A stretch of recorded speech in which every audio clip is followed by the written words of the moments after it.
अपने के हाथ और गोड़ बांध दी और कह दी जाके पोखरा में पहुंच जा तो अपने पहुंच सके डूब के मर जाए। तो यानी कि सीडीओ बा महाराजा और मुख्यमंत्री जी बारन सचिव को कार्यालय के या सेक्शन ऑफिसर घात हुई, मधेसी जनता के साथ अन्याय हुई। यही से आज भी अभी अढ़ाई वर्ष समय बाकी बा, अभी से भी 10 बा एगो मापदंड बना के एगो प्लान करके एगो मास्टर प्लान करके और संसद से सड़क तक तताओ के पड़ल संविधान संशोधन खातिर।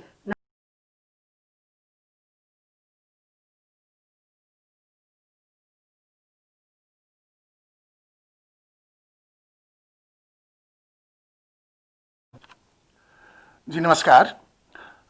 आई एम टेलीविजन में अपने के स्वागत बा। धन्यवाद। ये नागरिकता संबंधी जे अभी विधेयक पर विभिन्न किस्म के बहस और विवाद हो रहा बा, ए पर अपने के टिप्पणी लगातार संसद में सुने के आयल, जैसे कि मधेसी के भारतीय के रूप में चरितार्थ करे के और मधेश के नेपाल के भूमि के रूप में मधेशक संस्कृति और पहचान पर बारंबार प्रहार भ रहल बा कह के, साथ साथ अगर इस सब के संबोधन उचित ढंग से ना भइल तो सदन से लेके सड़क तक विद्रोह करे के औचित्य अपने पृष्ठभूमि है।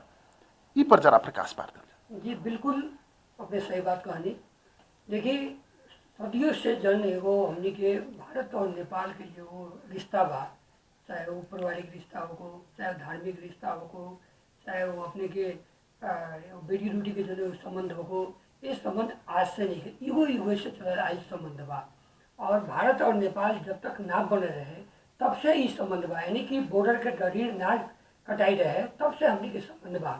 और वहाँ के भारतीय मूल के चली बेटी जो हमनी के नेपाल में आके ब्याह होके वो आके अपने भारत के जो नागरिकता छोड़ देवे तो नेपाल के बड़ा के वैवाहिक अंकित नागरिकता मिले।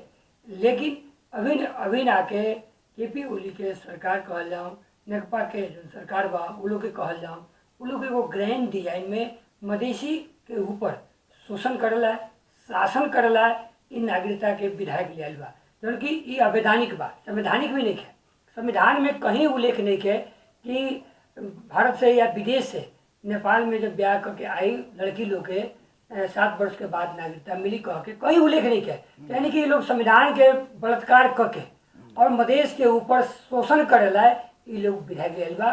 वही से ये अगर विधायक लोग ना सचियाई और जबरदस्ती पेल के जाई तो हमने के सदन भी घेरम सन और सड़क में भी आंदोलन करम सन। ये हम संसद में भी बोली और ये चीज के हमने कायम भी बानी सन।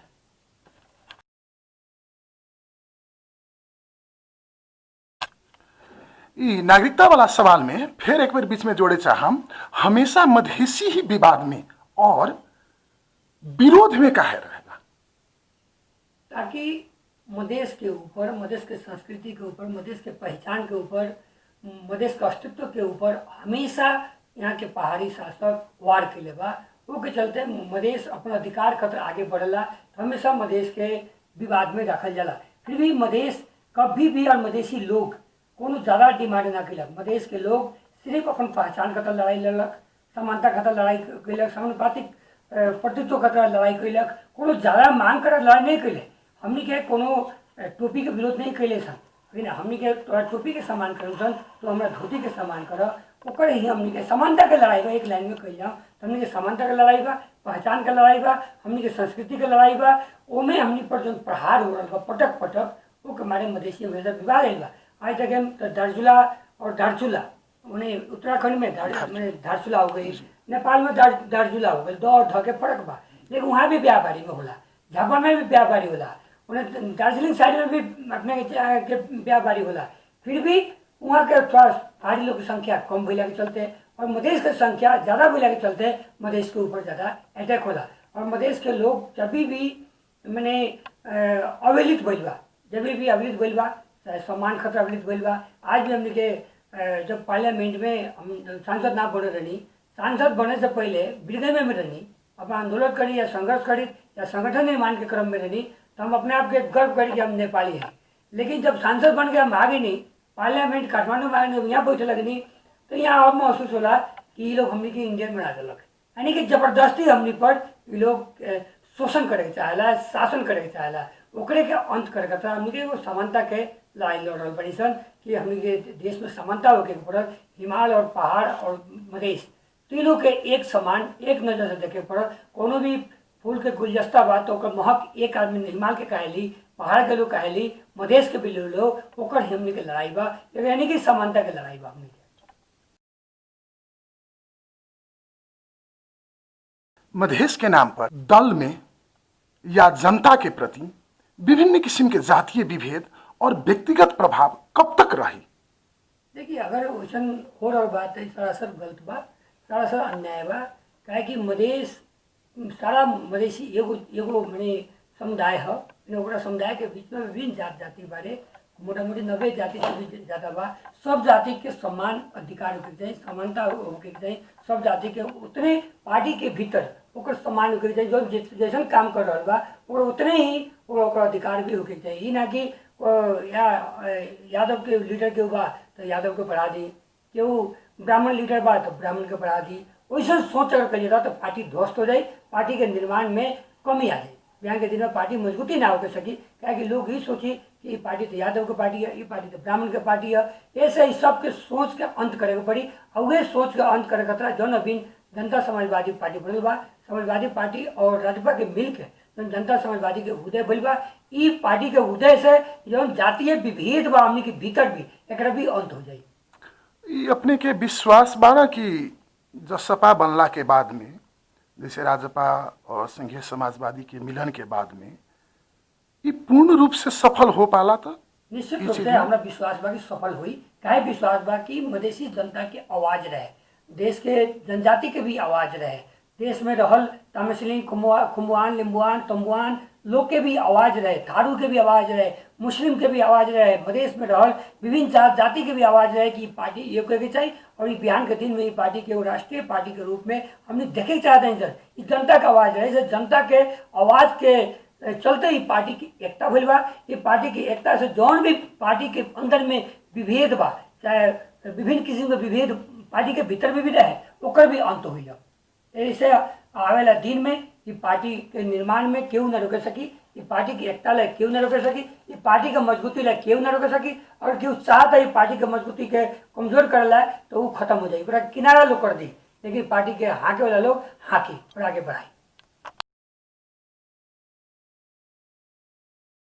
जसपा के निर्माण के बाद डॉक्टर सुरेंद्र यादव लगायत अपनहु की असंतुष्टि जाहिर भइल। ये केहन किस्म के प्रवृत्ति के रूप में जाहिर भइल? पार्टी में एकात्मक दबाव शैली के कारण, एकल निर्णय के कारण, या पार्टी के जो युवा नेता अपने सब लोग बा उनका सबके एगो उचित जगह, सम्मानित जगह ना मिले के कारण, कौन कारण से यहाँ किस्म के? देखिए, जसपा के निर्माण से पहले जब समाजवादी पार्टी रहे, हमने के समाजवादी पार्टी के लीडर यहाँ उपेंद्र यादव जी, अपने अशोक राय जी, बाबूराम भट्टराय जी लगाए के जब लीडर लोग रहे तो निश्चित रूप से जौन प्रकार के पार्टी के भीतर एगो सामूहिक नेतृत्व के चाहिए उनमें खलल रहे, कमी रहे। वो कमी के विरोध में हमने के भी विद्रोह के लिए हमने के कोनो पार्टी फुटाव के योजना ना रहे, लेकिन पार्टी में सुधार करे के योजना रहे। पार्टी में सामूहिक निर्णय होके चाहिए, एकल नेतृत्व केकरो ना चले के चाहिए। ओकरा ला हमने के एगो समूह बने यानी कि वो असंतुष्ट समूह रहे हमने के, ताकि हमने का अपन बात, अपन पीड़ा, हमने का आवाज़ पार्टी सुनो। और जब सुनी तो जाके पार्टी में अच्छा निर्माण हुई, पार्टी में जन भी असंतुष्टि बहुत दूर हुई। लेकिन पार्टी सुनलक और हमने सहकार कैलक, हमने से संवाद कैलक और हमने संवाद करके कहलक कि हमने की जन भी तकलीफ बा वो विस्तारे हमने के दूर करम सन। और आवेला दिन में अब सामूहिक नेतृत्व के निर्माण हुई, एकल नेतृत्व ना चली। ये पार्टी के भीतर में व्यापक छलफल भइल और हमने के असंतुष्टि दूर करे के पार्टी प्रयास कैलक। वो हमने मान के हमने के पार्टी में धार में आके अपनी पार्टी के निर्माण में लागल बनी सन। ओकरा बाद में जनता समाजवादी पार्टी के उदय भइल बा। और जनता समाजवादी पार्टी के निर्वाचन आयोग जब जाके सर्टिफिकेट दे दी कि जनता समाजवादी पार्टी निर्माण हो गई, तब जाके हमने के अपन नीचे से लेकर ऊपर तक काम करें सन और कार्यकर्ता में आगाड़ी बढ़ें सन।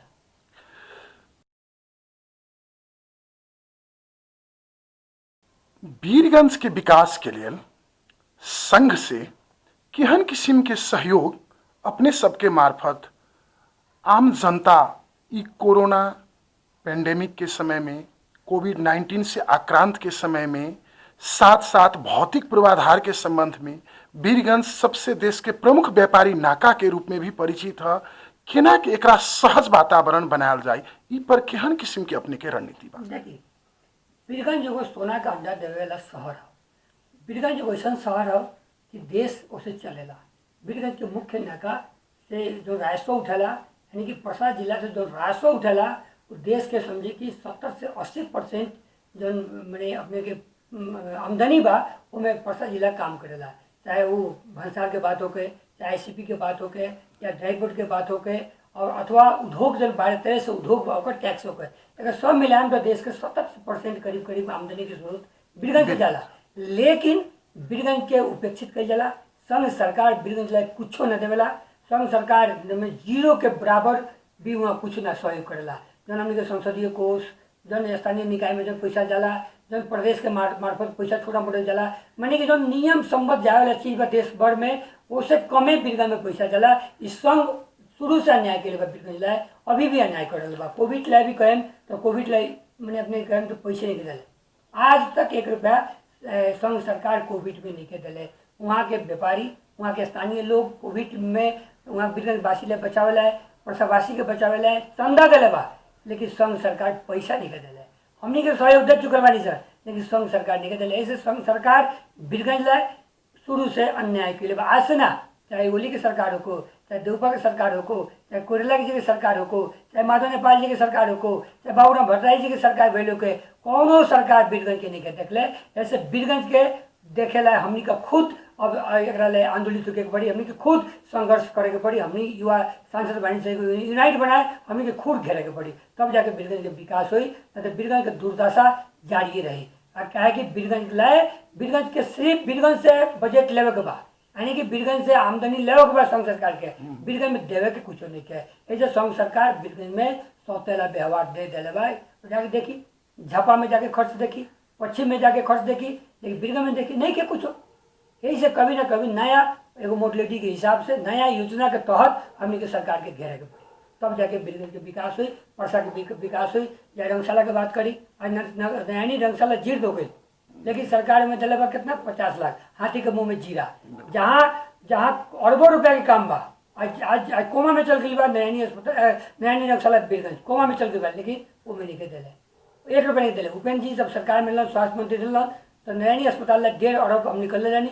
वो में जब टेंडर करावा देनी, जब नेकपा के लोग मिलकर वो मुद्दा करवा देता ताकि वो नैनी अस्पताल ना बनो।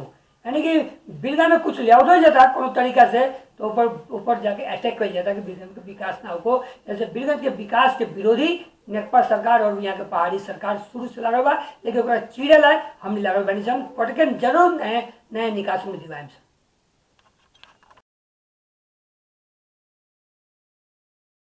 मधेश आंदोलन से उदयमान शक्ति मधेसी जन अधिकार फोरम तत्कालीन जी अभी जसपा के रूप में निर्माण भइल ह।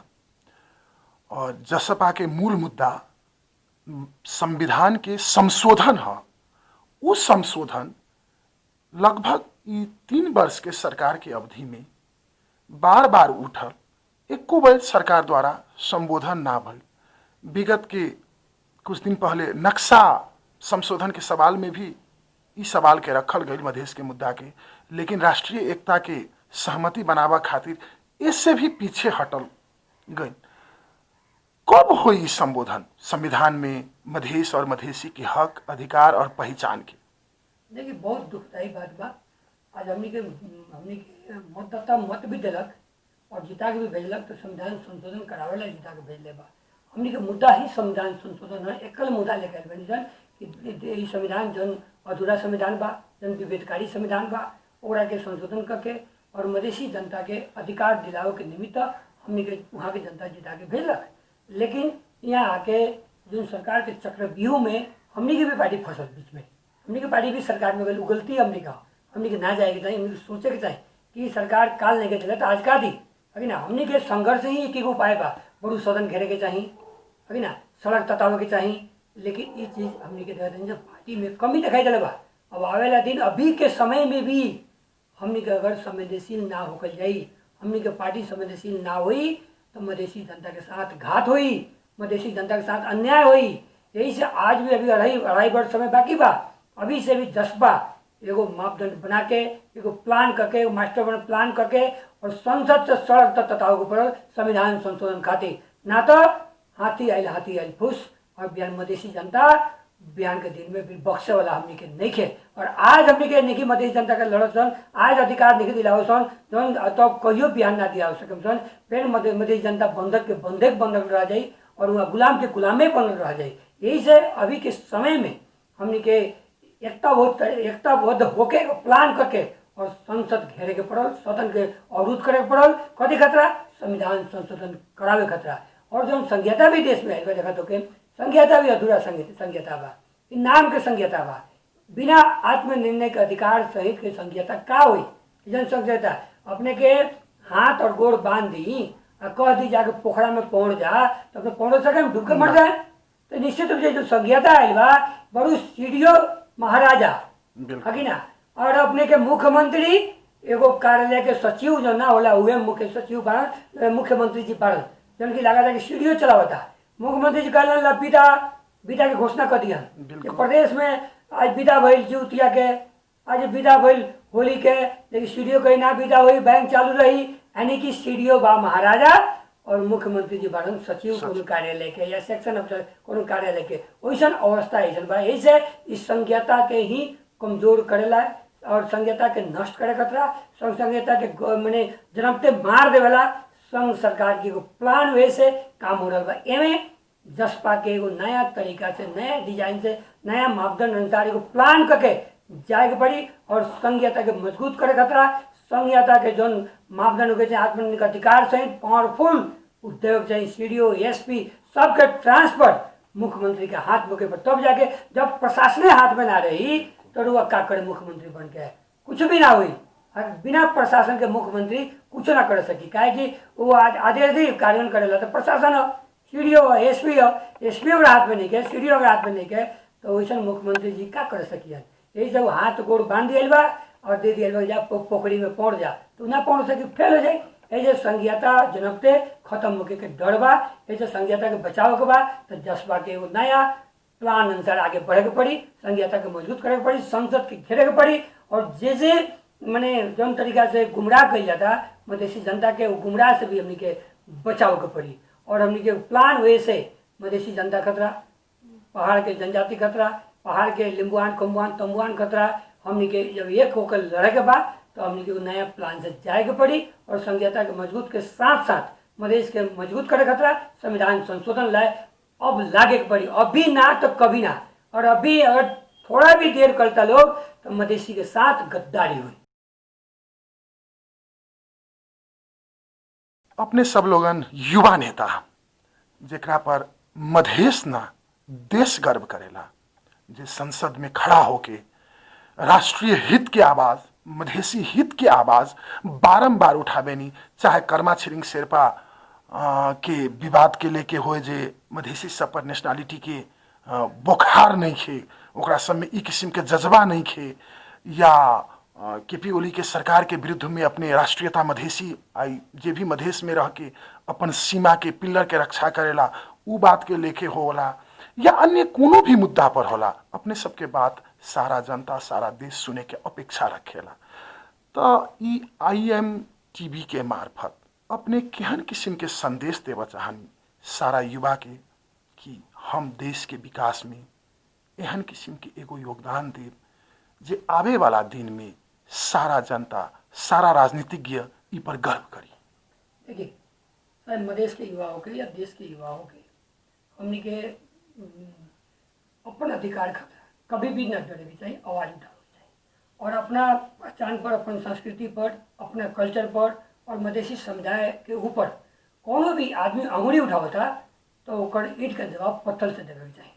हमने के मधेसी जनता विश्वास करके संसद में बैठेलक कि ई हमर संसद हमर आवाज उठाई, ई हमर संसद हमर अधिकार दिवाई, ई हमर संसद हमर पहचान खतरा लड़ी, ई हमर संसद हमर विकास खतरा लड़ी। ऐसे हम संसद के भीतर मधेश के मुद्दा या राष्ट्र के मुद्दा या सीमा के मुद्दा या राष्ट्र मुक्ति के मुद्दा, मधेश मुक्ति के मुद्दा, थारू मुक्ति के मुद्दा हम उठावत आइल बानी। यसलाई 1 मिनटलाई कभी हम ना घबरानी, कोनो प्रकार के हमरा घबराहट भी ना होला। चाहे सामान्य प्रधानमंत्री के गलती हो के वो भी हम कहनी, चाहे केहू भ्रष्टाचार करला ओकरा भी मुद्दा मुझले बनी संसद में, या मधेश के ऊपर अपमान क्यों करता तो ओकरा के भीतर से हम अपन अपन मने ओकरा के प्रहार कैले बनी हम, ताकि हमारा मधेश के ऊपर कोनो भी हमरे उठावेला आदमी के हम बर्दाश्त हम ना करें। काहे कि सबसे पहले हम मधेश से जन्मल बानी, मधेश के आमा के कोख से जन्मल बानी, मधेश का अधिकार खतरा हम जब तक जियम जब तक लड़त रहें, और वहाँ के जनता विश्वास करके हमरा मत दे के जीतेले बा। उससे हमरा मधेश के मुद्दा संसद में बुलंद रखे के बा, और हमरा अपना अवधि में अभी 2.5 वर्ष का अवधि बाकी बा, हमरा अवधि में भी संविधान संशोधन करा के मधेश के मुक्ति दिलाओ के बा, मधेश का अधिकार सुनिश्चित कराओ के बा। धन्यवाद, नमस्कार।